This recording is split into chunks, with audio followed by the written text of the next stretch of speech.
तमसः परस्तात् तमेव विदित्वातिमृत्युमेति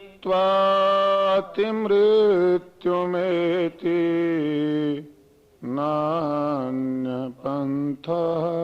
विद्यते अनाय नान्यपन्थः विद्यते अनाय। आदर एवं सम्मान के योग्य इस संस्थान के अध्यक्ष पद पर आसीन समादरणीय श्री केवल कृष्ण जी पुरी, श्रद्धेय बहन इंदू जी पुरी, आदरणीय पंडित जी,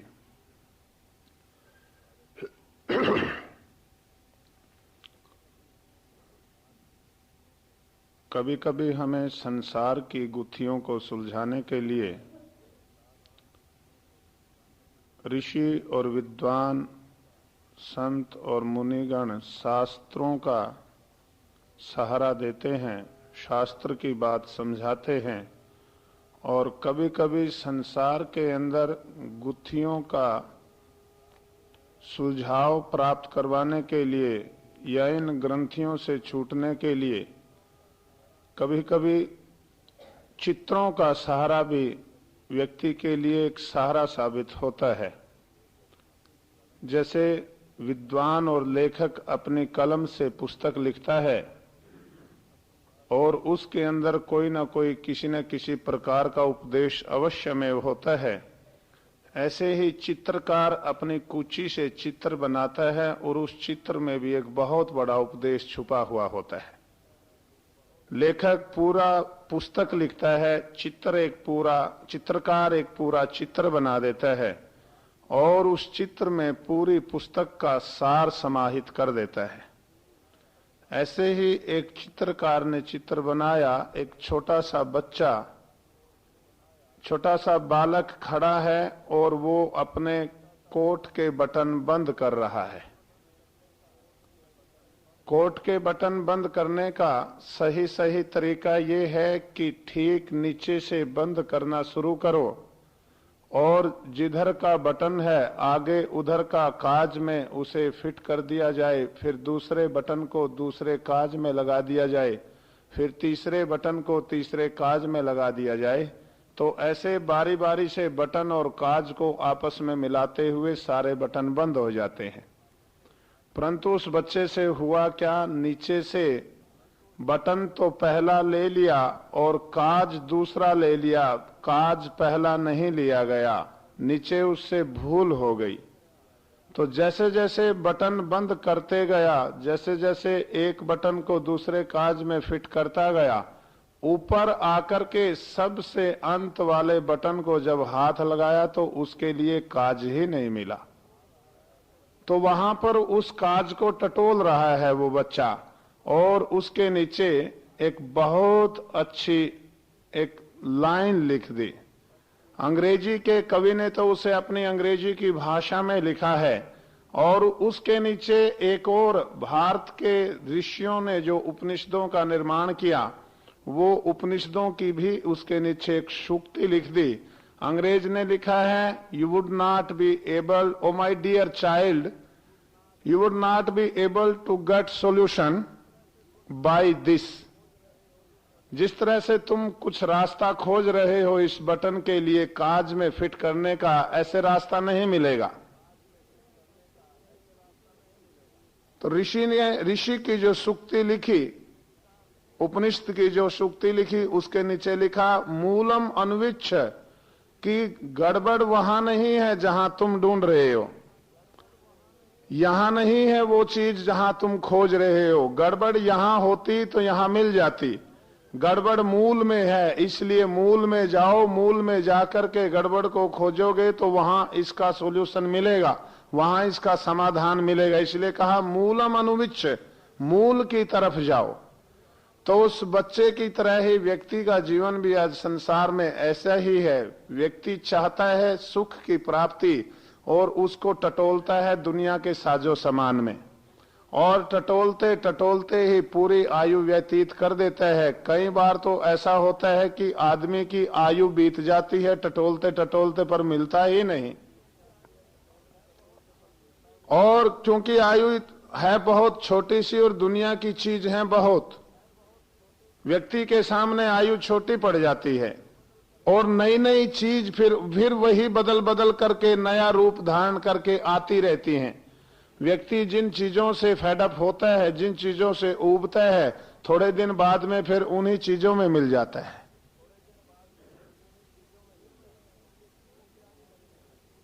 फिर वही चीज व्यक्ति को प्यारी लगने लगती है। तो मूल के ऋषि कहते हैं कि मूल में जाओ। जिन चीजों को तुम खोज रहे हो, जिन चीजों में तुम सुख की अभिलाषा से टटोल रहे हो, इनके अंदर तो वो इनका बहुत थोड़े समय तक मिलने वाला सुख है। यदि सुख चाहते हो तो मूल में जाओ। मूल के लिए ऋषि ने पूछा कि मूल में कैसे जाया जाएगा, तो ऋषि कहते हैं कि योग के द्वारा, योगाभ्यास के द्वारा इन सब के मूल में जाया जाता है। और मैं बता रहा हूं पिछले कई दिन से कि योग क्या है। आज संसार में योग के नाम पे बड़ी भ्रांति चल पड़ी। किसी से पूछो, वो कहते हैं ब्रह्म में लीन हो जाना ही योग है। किसी दूसरे से पूछो तो वो कहता है कि भूमि के अंदर मिट्टी में दबे रहना कई दिन तक ये योग है। अभी मैं दिल्ली पीछे गया तो वो एक बहुत बड़ा कटआउट बोर्ड लगा हुआ था। उसमें था कि पायलट बाबा, प्रसिद्ध हिमालय के योगी 7 दिन तक भूमि में रहेंगे। मैंने कहा मेंढक 7 महीने तक रहता है। सर्दियों में जब बहुत भयंकर सर्दी हो जाती है तो मेंढक ऊपर नहीं रहते, फिर तालाब की तलहटी में जाकर के बैठ जाते हैं, क्योंकि उनको तो वो कला है। तो कोई कहता है कि योग तो भूमि में दब करके पड़े रहने का ही नाम योग है। कोई कहता है कि भांग, चरस, नशीली वस्तुओं को खा करके मस्त पड़े रहना योग है। किसी से पूछो तो वो कहते हैं कि उपवास करा करके बहुत लंबे समय तक उपवास करा देते हैं और फिर नीचे से ऊपर से एक यहां गर्दन के पास से नाड़ी दबा देते हैं तो व्यक्ति को मूर्छा आ जाती है। उस मूर्छा की हालत में पड़े रहने को कोई योग मानता है। कोई भूखे मरने को योग मानता है और कोई मौन रह करके बैठे रहने को योग मानता है। कोई संसार के प्राणियों को अपने इष्ट देवता के भेंट चढ़ाना, मार करके काट करके उनकी बलि चढ़ाना, उसको योग मानते हैं। कितनी ही अंध परंपराएं चल पड़ी संसार के इस योग के नाम पर संसार में। आज तो किसी ने फिर चिल्ला करके कहा, ये यदि अंध परंपराएं हैं, यदि ये योग नहीं है तो और दुनिया के अंदर योग क्या है? तो महर्षि पतंजलि कह रहे हैं, योगस चित्त वृत्ति निरोधः। योग जो है वो चित्त की वृत्तियों के निरोध में है। व्यक्ति कई बार निरोध की बजाय विरोध करने लगता है। ऋषि कहते हैं वहां ये नहीं कहा योगस चित्त वृत्ति विरोधः, विरोध नहीं, संघर्ष नहीं, लड़ाई नहीं। लड़ाई यदि लड़ोगे तो हार जाओगे। निरोध, मालिक को यदि नौकर से लड़ना है तो फिर तो नौकर को मालिक के बराबर का बना लिया। कई बार कोई बच्चे हमारे नौकरों के बच्चों से या किसी अपने से निचले स्तर के व्यक्ति से यदि कोई झगड़ा कर बैठते हैं तो मां समझाती है बेटे को, पुते इन्हां दे निकम्मे लोगां दे मुंह नहीं लगना हुंदा, इन्हां दा कोई स्तर नहीं है। कहते हैं तेरा और इनके स्तर में तो देखो। अर्थात यदि मालिक नौकरों के साथ में झगड़ने लग जाए तो नौकर को तो अपनी बराबर का बना बैठा वो। योगश्चित्त वृत्ति निरोधा का अर्थ ये है, योग कहते हैं चित्त की वृत्तियों को रोक करके एक तरफ लगाना, और विरोध का अर्थ है बस पकड़ करके बांध करके दबाना। सिर्फ दबाना विरोध कहलाता है, और उसको एक दिशा में किसी सकारात्मक दिशा में लगाना निरोध कहलाता है। जैसे हम बांध बांधते हैं नहर के ऊपर या बहुत बड़ी नदियां हैं, जैसे हमारा भाखड़ा बांध है, ये बांध बनाना यदि इसको सिर्फ एक दीवार बना दी जाए और इस पानी के बहाव को रोक दिया जाए और उसको यदि किसी दिशा में नहीं लगाया जाए तो ये कहलाता है विरोध। और यदि रोक करके इसमें से नदियां निकाल करके ठीक उनको यूटिलाइज पानी को किया जाए, जहां जरूरत है वहां उसको लगाया जाए, तो ये कहलाता है निरोध। तो विरोध का अर्थ है कि सिर्फ रोक देना, उसके लिए आगे गति नहीं देना। सूरदास जी ने किया था विरोध और योगेश्वर कृष्ण ने किया निरोध। सूरदास को पता, सूरदास बहुत रसिक व्यक्ति था, तो वो पीछे पीछे लग लिया पत्नी के, और पत्नी ने बड़ा दुत्कारा तो उसने कहा, रे एक जगह और रूप के वश में आ गया, और रूप के वश में आने के बाद में उसको बड़ी आत्मग्लानि हुई। उसने कहा, इन आंखों ने ही ये सारा बड़ा इतना जी का जंजाल और पंगा खड़ा किया है। बस वो गरम गरम सलाखा उठाई और आंखें ही फोड़ दी। ये विरोध है। ऋषि यदि कहते कि यदि इंद्रिया के अभिघात में, इंद्रिया को फोड़ देने से यदि योग के दर्शन होते या योग की सिद्धि सिद्ध जाती, तो अंधे को तो बहुत पहले ही आत्म साक्षात्कार हो गया होता। दरअसल है क्या, ये योगश्चित्त वृत्ति निरोधा का अर्थ ये है कि जितना इन इंद्रियों से संसार के अंदर काम लेना है, उतना काम लेकर के बाकी सारी शक्ति अंदर की तरफ लगाओ। ये तो इंद्रियां हमारी संसार से बाहर संबंध स्थापित करने के लिए हैं। जैसे घर के दरवाजे हम बाहर देखने के लिए बनाते हैं, खिड़कियां हम बाहर देखने के लिए बनाते हैं, और उन दरवाजों से बाहर जाने के लिए बनाया जाता है। इसलिए कठोपनिषद के ऋषि ने कठोपनिषद में नचिकेता को समझाते हुए कहा, नचिकेता ने कहा कि महाराज क्या इन आंखों से वो ईश्वर नहीं दिख सकता? कहने लगे, नहीं भाई, ये आंखें ईश्वर को देखने के लिए नहीं बनाई।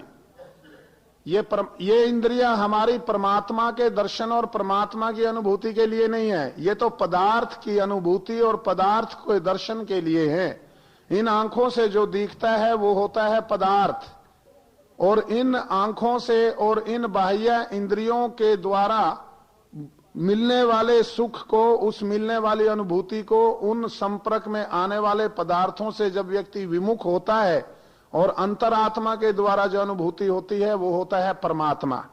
तो इसलिए बाहर के संसार के संबंध में आने के लिए, संसार से संबंध स्थापित करने के लिए ये इंद्रियां बनाई। कठोपनिषद का ऋषि कहता है, प्रांची खानी व्यतृणत स्वयंभू तस्मात् परांग पश्यति नात्मान। ये जो इंद्रियां है ये बाहर संसार देखने के लिए बनाई है। तस्मात् परांग पश्यति, इसलिए ये संसार को ही देखती हैं। नात्मानम, अपने आप को नहीं देखती कभी भी। यदि इनसे संसार देखना है तो इंद्रियां काम देंगी, और यदि संसार के बनाने वाला देखना है तो ये इंद्रियां काम नहीं देती। फिर क्या करना पड़ता है? कश्चित धीरः प्रत्यग आत्मानम ऐक्षद अवृत चक्षु अमृतत्वम इच्छन। कोई धीर व्यक्ति, धीर कहा है? धीर का अर्थ होता है धैर्यवान, वीर, स्टेबल, लो पुरुष। कोई धीर व्यक्ति अमृतत्व इच्छन, अमृत तत्व की इच्छा से आवृत चक्षु, इनको बाहर से मोड़ करके अंदर की तरफ लगाता है। प्रत्यग आत्मानम ऐक्षद, और बिल्कुल आत्म साक्षात्कार कर लेता है। ये जो है हमारी इंद्रियां, ये रस, रूप, गंध, स्पर्श और शब्द, इनके उपयोग के लिए, इनको प्राप्त करने के लिए बनाई है। दो प्रकार के सुख हैं संसार में। एक सुख है जो इंद्रियों से मिलता है, और एक सुख है जो अंदर इन इंद्रियों को, इन वृत्तियों को मोड़ करके अंदर आत्मिक और आध्यात्मिक सुख मिलता है। इन दोनों में बड़ा अंतर है। एक बाहर का सुख है, एक अंदर का सुख है। बाहर का सुख बहुत थोड़ा होता है, क्षणिक होता है। अंदर का सुख स्थायी होता है। बाहर का तो थोड़ी देर कोई चीज खाओ, थोड़ी देर वो सुख होता है उसमें। लगातार वही चीज खाओ तो वही दुख बन जाती है। 1 महीने के बाद में किसी को 2 चम्मच, 1 चम्मच हलवे का खिलाओ तो वो हलवा खाने से पहले ही 3 बार होठों पे जीभ फेरता है और 3 बार 1 चम्मच हलवे का खाने के बाद में फेरता है, बड़ा चाटता है होठों को। क्यों? क्योंकि वो बहुत दिन बाद मिला है और थोड़ा सा मिला है। और यदि व्यक्ति को महीने भर तीनों समय ब्रेकफास्ट, लंच, डिनर हलवा ही हलवा खिलाओ तो फिर होठों पे जीभ नहीं फेरेगा, हलवे को देखते ही उल्टी कर देगा। जिसमें सुख था,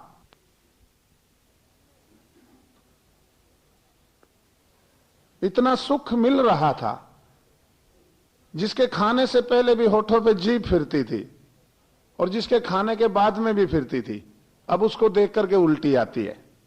क्यों? सांसारिक सुख दुख मिश्रित होता है, उसमें कहीं ना कहीं दुख मिला रहता है।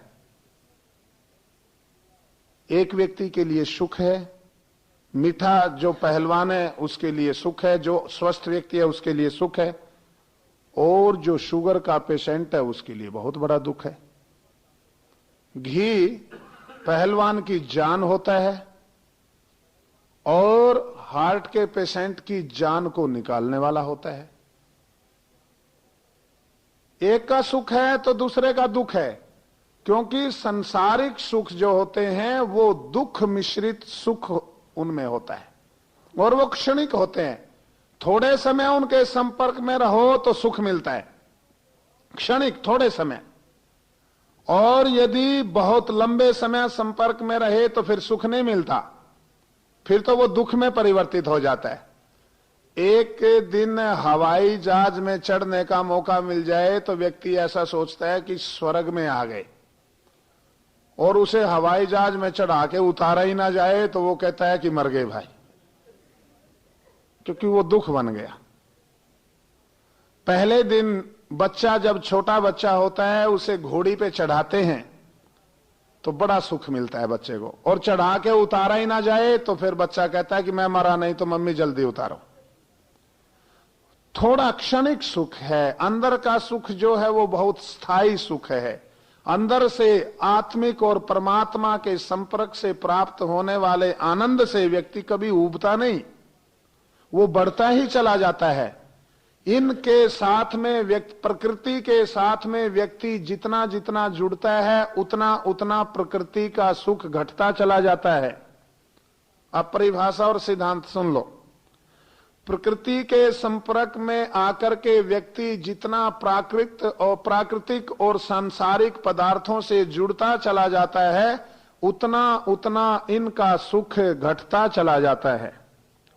और प्रकृति की तरफ से मुड़ करके व्यक्ति आत्मिक ज्योति को और परमात्मा के आनंद के साथ में जितना जितना जुड़ता चला जाता है उतना उतना वो अंदर का सुख बढ़ता चला जाता है।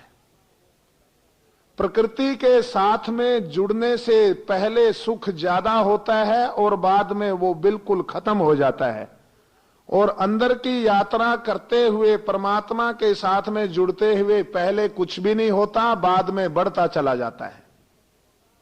पहले नहीं कुछ भी होता। कई बार साधना शिविर लगते हैं और योग सिखाते हैं तो लोग कहते हैं महाराज जी आंख बंद करते हैं तो कुछ होता ही नहीं। नहीं होगा, वहां पहले कुछ नहीं मिलता, धीरे धीरे। इसलिए कहा कश्चित धीरा, कोई धीर धैर्यवान, कोई बहुत धैर्यशाली व्यक्ति ही उस रास्ते पर चलता है।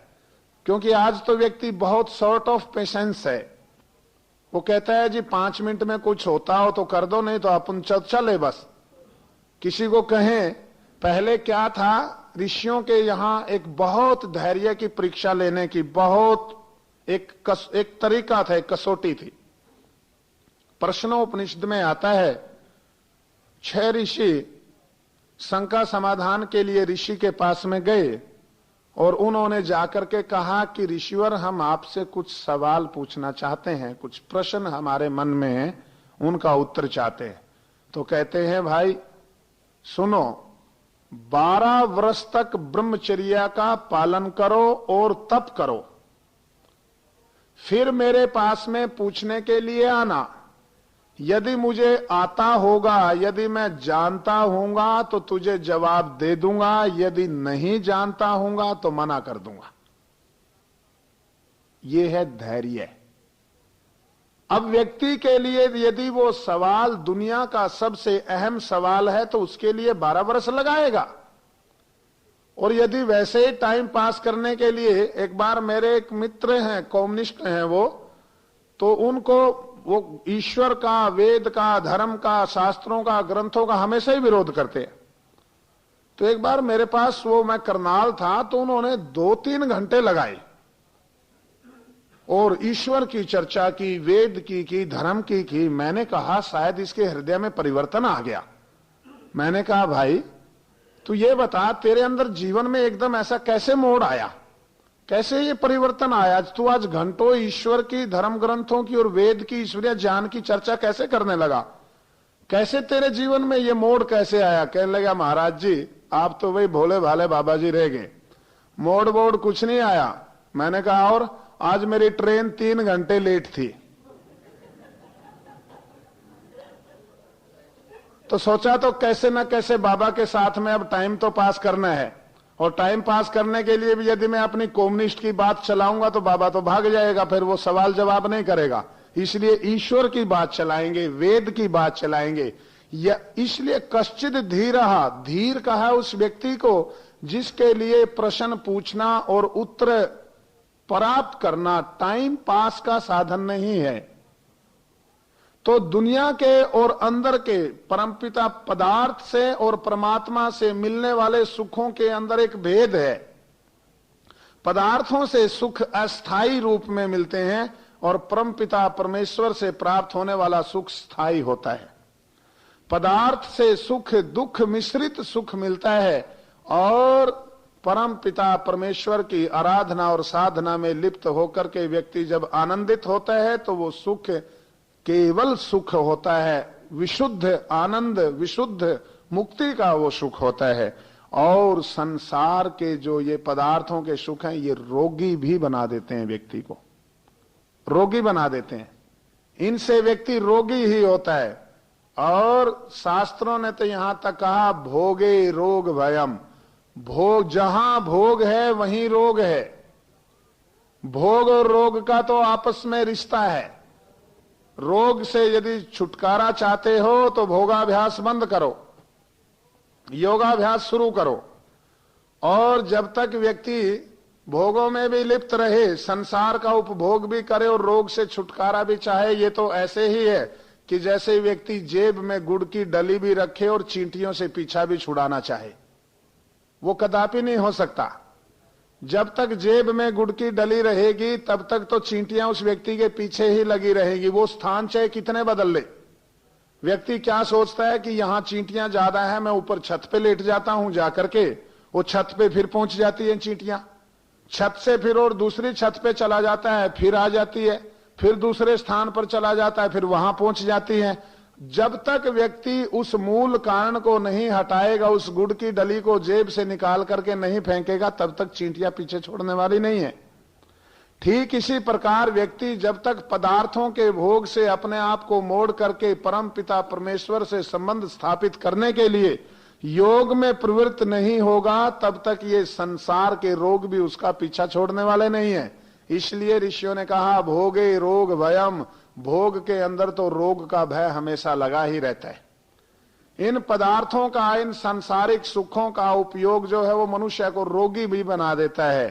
और आत्मिक, आध्यात्मिक और योगाभ्यास से प्राप्त होने वाला सुख व्यक्ति को स्वस्थ बनाता है, स्वस्थ ही रखता है। वो कभी भी व्यक्ति को रोगी नहीं बनाता। शरीर चाहे कैसा हो जाए, आत्मिक बल इतना होता है कि जिसका कोई ठिकाना ही नहीं। ऋषि दयानंद जी महाराज सत्यार्थ प्रकाश के अंदर कहते हैं कि जो व्यक्ति योगाभ्यास प्रभु की उपासना करते हैं, उस व्यक्ति का पहाड़ जैसा दुख भी राई के समान जैसा हो जाता है, राई के समान जैसा। और जो व्यक्ति नहीं करता, संसारिक भोगों में ही लिप्त है, उसका राई जैसा दुख भी पहाड़ जैसा हो जाता है। किसी को थोड़ा क्या होता है, कई बार ऐसा होता है, एक बार हम गए तो सड़क से ऐसे जा रहे थे, बस और ट्रक आपस में एक्सीडेंट हो गया, तो तीन व्यक्ति मर गए, कुछ घायल हो गए। हमने भी गाड़ी रोकी, अंदर से घायलों को निकाला और कहा भाई इस गाड़ी में डालो। एक व्यक्ति भाग करके आया, अरे क्या हो गया, परे हटो, परे हटो। और 2 व्यक्ति उसने मरे हुए देखे तो उनको देखते ही बेहोश हो गया। पहले तो बड़े जोश से आ रहा था और फिर एकदम ऐसे बेहोश होया कि उसका तो बस बेचारे के, मैंने कहा लो अब इनको पहले गाड़ी में डालें या इसको डालें, एक और नई बीमारी आ गई। तो संसार के अंदर इनका सुखों का, जब तक इंद्रियों से मिलने वाले सुख और हैं और इन वृत्ति को रोक करके अंदर की तरफ मिलने वाला सुख और है। पदार्थों के सुखों में लिप्त रहने वाला व्यक्ति मन और इंद्रिय का दास हो जाता है। किसी से पूछो भाई सत्संग में चलो, क्या करें जी, मन नहीं मानता। किसी से कहें हाँ भाई ये शराब पीनी छोड़ दो, कहते हैं छूटती नहीं। किसी से कहो भाई बीड़ी पीना छोड़ दो, छूटती नहीं। किसी से कहो ये जुआ खेलना छोड़ दो, मैं छोड़ना तो चाहता हूं परंतु ये छूटती नहीं। क्यों? इंद्रिय और मनों का वो नौकर बन गया, दास बन गया। जो मालिक था वो तो नौकर बन गया और जो नौकर थे वो मालिक बन गए। पदार्थों के संपर्क में सांसारिक सुखों का उपभोग करने वाला व्यक्ति अपने मन और इंद्रिय का दास हो जाता है, इनका नौकर बन जाता है और आध्यात्मिक यात्रा पर निकलने वाला योगाभ्यास द्वारा परम पिता परमेश्वर की आराधना और साधना को प्राप्त करके उस सुख का उपभोग करने वाला व्यक्ति इनको अपने वश में कर लेता है। इसलिए संसार के अंदर ऋषि कहते हैं प्रांचिक हानि व्यतृणत, ये जो इंद्रियां हैं ये तो केवल बाहर के विषयों को देखने के लिए, ताकि व्यक्ति को इनकी असलियत का पता लग जाए। देखो आंख ना हो तो रूप की असलियत का पता नहीं लगता, और आंख, वृत्ति का अर्थ यह है कि हमारा देखने का नजरिया, वृत्ति का अर्थ है कि वृत्ति का निरोध करने का अर्थ है कि नजरिया बदले।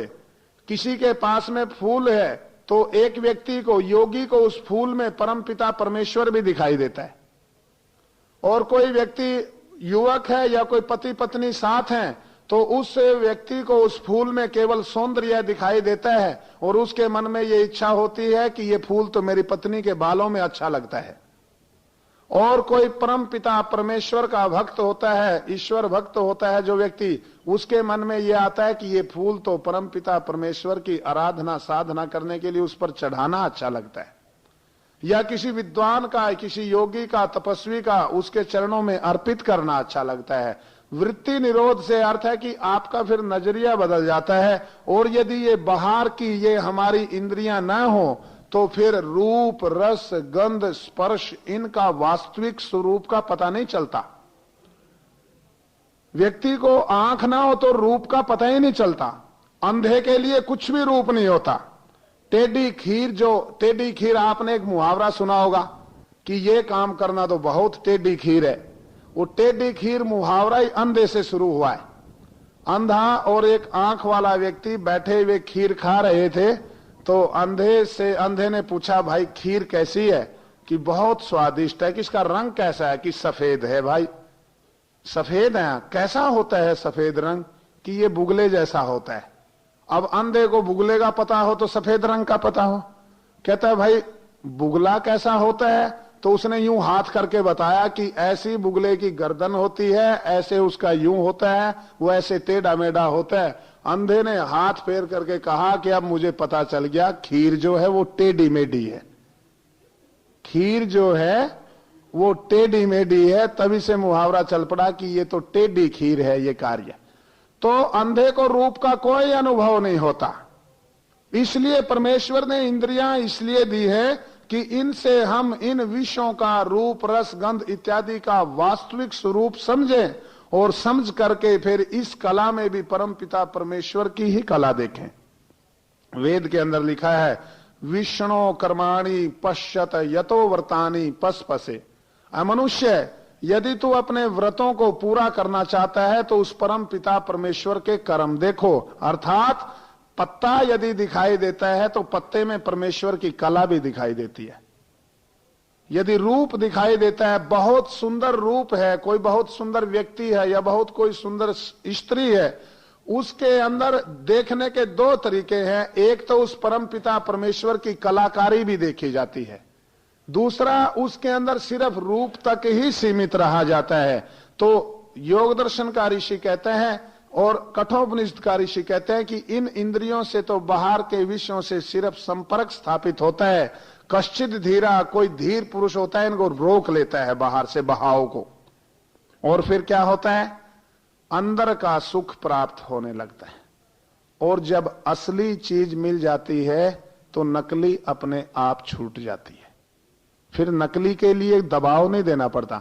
छोटा सा बच्चा होता है ना, वो मारुति कार लाता है खिलौना, उससे छीनो तो वो रोने लगता है, नहीं मैं अपनी मारुति कार नहीं दूंगा।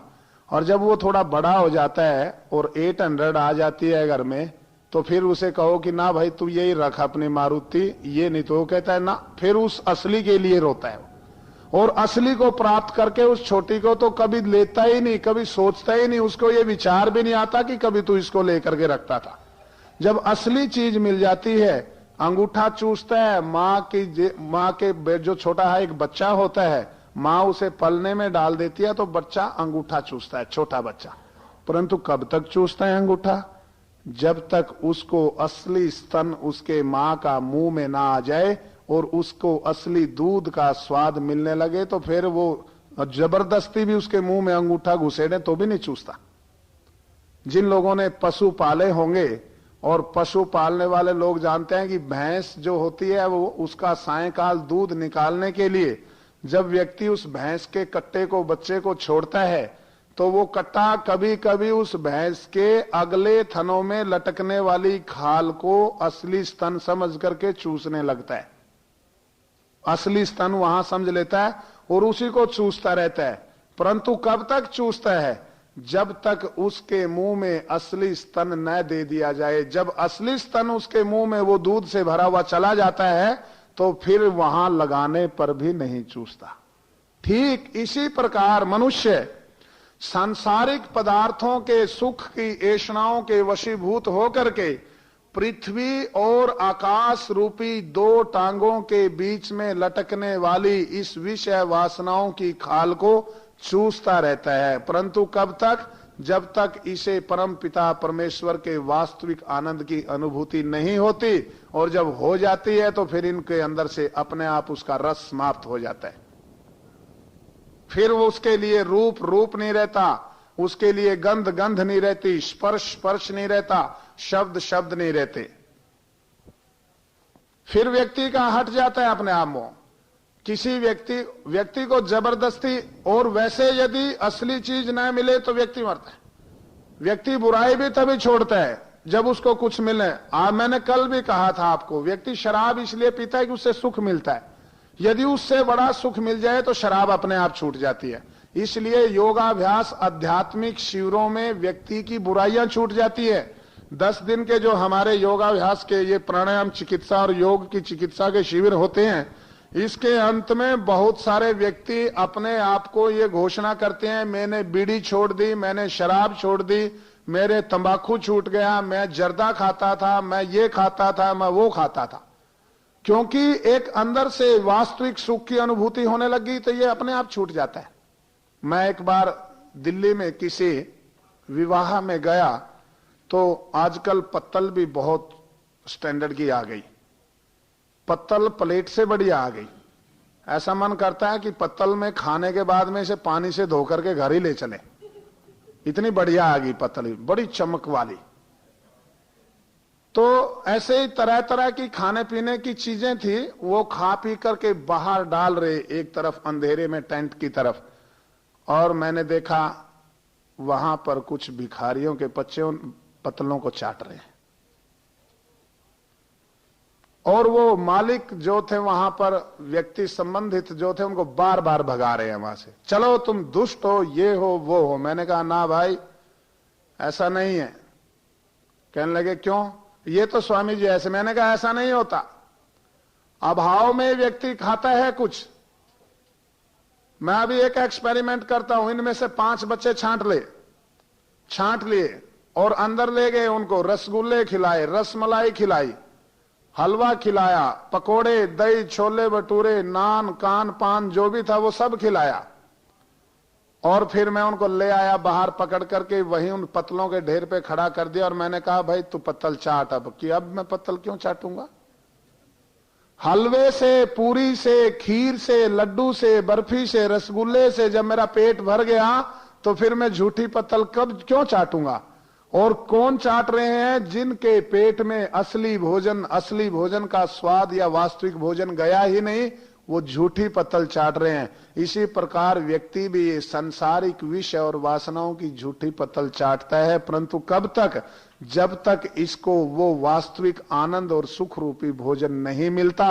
जिस दिन मिल जाता है फिर ये कहता है कि फिर मैं इन झूठी पत्तलों को अब क्यों चाटूं, क्योंकि जितनी भी संसार की चीजें हैं वो सब झूठी है।